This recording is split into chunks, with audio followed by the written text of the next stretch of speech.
Okay, first run of the marathon block done in the snow. That is run number 2 done. Really frosty in the meadows with Leah, which is really nice.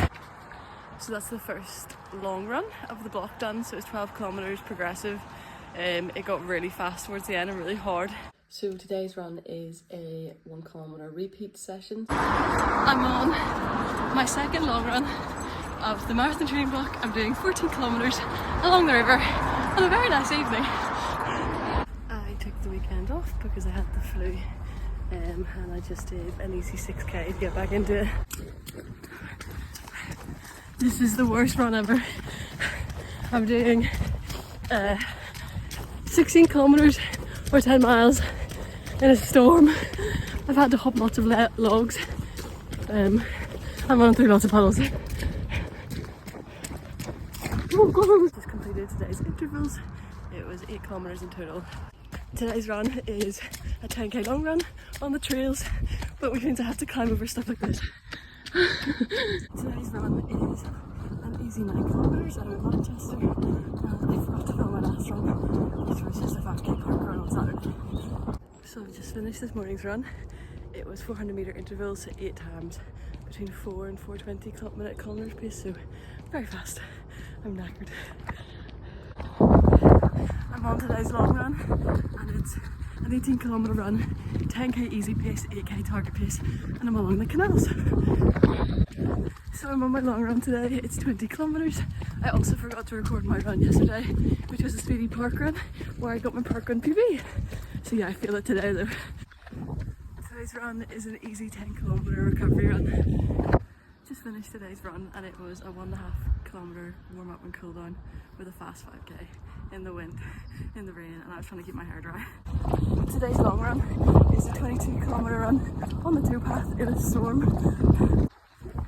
Today's run is an interval run, so in the rain with a rainbow.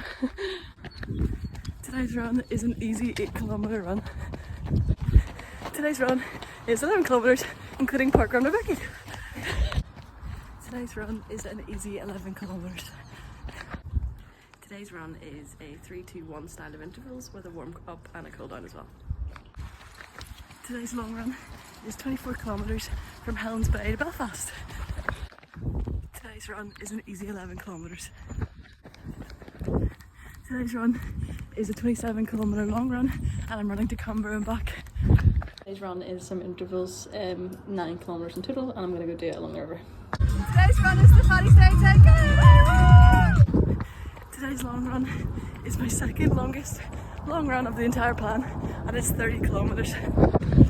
Today's run is a New Biggin by the Sea park run where I ran a PB, and now I'm doing some extra kilometers just along the coast. Today's run is an easy 9 kilometers. Today's run was 10 kilometers with Becky and my cousin Daniel, and I didn't take a video, but here's a picture. It's deload week, so today's long run is only 10 miles, and I'm incorporating park run into that. Today's run was a 6 kilometer on and off interval run, and I'm so tired after it. Today's run is an 8 kilometer tempo run. Go! For today's run, we found some disabled people and chased them around the park. I'm not gonna put. For today's run, we're doing the Queen's 5k. Yay! We're having a great time. Today's run is an easy 10k with a little bit of trails. Today's long run is the longest on the plan. It's 33 kilometers. I'm marked on the bike. Today's long run is an easy 11 kilometers, and it feels like summer. Today's run was 800 meter intervals on a very sunny, lovely day. Today's run was the last long run of the plan. It's 22 kilometers, and I made it nice and hilly. It's so weird to think that it was snowing on the very first run of this training plan, and it's so nice now. It's 2 weeks until Manchester Marathon. Today's run is an easy 10k, and I'm not feeling it today. Today's run is a tempo 7k run. Today's run is 14 kilometers with some race pace, and Manchester Marathon is in 1 week. Last run of the training block, and it's the shakeout run in Manchester. Won the game! Woo! Won the game!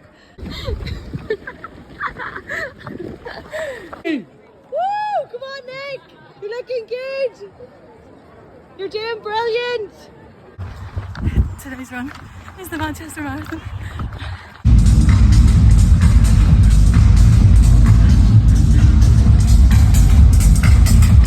So last year I ran Manchester Marathon. It's now March 2026. I ran Manchester Marathon in April of 2025 and I videoed the whole process training for the marathon, and my last clip was taken during the marathon, and I just never videoed anything afterwards, and I just never documented it after that point. I don't even have my medal here with me right now, but I finally put all those videos together and I loved watching it back. I think it's just so nice to see how all of that consistency and all those runs paid off for the end goal. And I thought to add on to the end here, I'm just going to add some pieces of advice I have for Manchester Marathon in particular, but also just what I learned training for Manchester Marathon last year. It was my second marathon. It went really well, apart from I cramped up really badly in my quads in the last 4 kilometres. I think because it was really sunny and I hadn't trained in the sun, I didn't take on any salt, and that's probably why.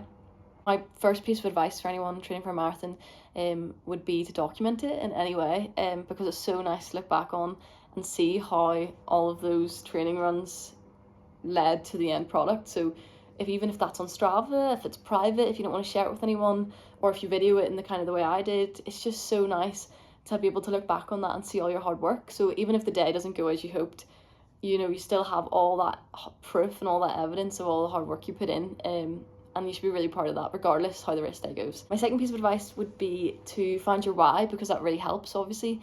For me, running really helps with my self-confidence, because I'm kind of setting out a goal, saying, okay, I'm going to run and train consistently for this goal, and then when I go out and do it, I'm proving to myself that I keep my word and that I can do difficult things, and that really helps my self-confidence. I also just love running. Running is the best thing ever. I enjoy it so much. I've never felt worse after a run. I always feel better. It's so good for my mental health, and so that's kind of why I keep it up. So yeah, I think finding the reason why you run and why you enjoy it and what it provides you and what it brings to your life is a really good way to motivate you to the finish line. And then for Manchester Marathon, my advice would be that, well, I didn't live in Manchester when I was training for Manchester Marathon. I was under the impression it was a flat marathon. It's not, it's very hilly. So I would recommend training with some hills in your long runs, which I did not do because I thought it was quite flat. So yeah, I definitely recommend some hills. And my other piece of advice for Manchester Marathon would be that it's oddly quiet about 38 kilometres onwards. Although the finish line at Manchester Marathon and the rest of the race is an incredible atmosphere, the last 2 or 3 miles are so quiet, and that is when it's really hard, and people were dropping left and right in the heat last year, and it's really difficult. And instead of having your family and friends at the finish line where you're unlikely to see them because it's so loud, so noisy, the crowds are so thick, you know the atmosphere at the finish line is going to be amazing regardless. You're not going to see your friends and family realistically, and they can always see you cross the finish line on the live stream afterwards. I really don't think, for me, having people watch me cross the finish line is that important. I really don't mind that much. I think it's actually much more useful, if possible, to have your friends and family spread out in those last few kilometres, because that is when the struggle bus is real. When it's quiet, when you're really, really struggling, that's when I'd recommend having your friends and family there. So this year I'm going to go watch Manchester Marathon, which I'm so excited for. My sister's running it, and that's my plan. It'd be great to see her at the finish, but I'm going to be there in the couple miles before, because that is when it's really oddly quiet and when you're really going to need it. So I just wish anyone that's doing a marathon, Manchester Marathon or any other marathon this year, just the best of luck. Doing a marathon is the coolest thing ever. It is so fun. Obviously, if you're training for a marathon, you know it's not easy and it's really difficult, but how you feel about yourself afterwards and the process and being part of something that amazing on that day, you're surrounded by thousands of other people that have also worked so hard to get to that point. And marathon days make me so emotional, whether I'm running them or watching them, and I just think that whole day is an amazing day out, guaranteed good. You should be so proud of yourself regardless, and just try and enjoy every moment, because it really is a great day. So yeah, best of luck for anyone doing one.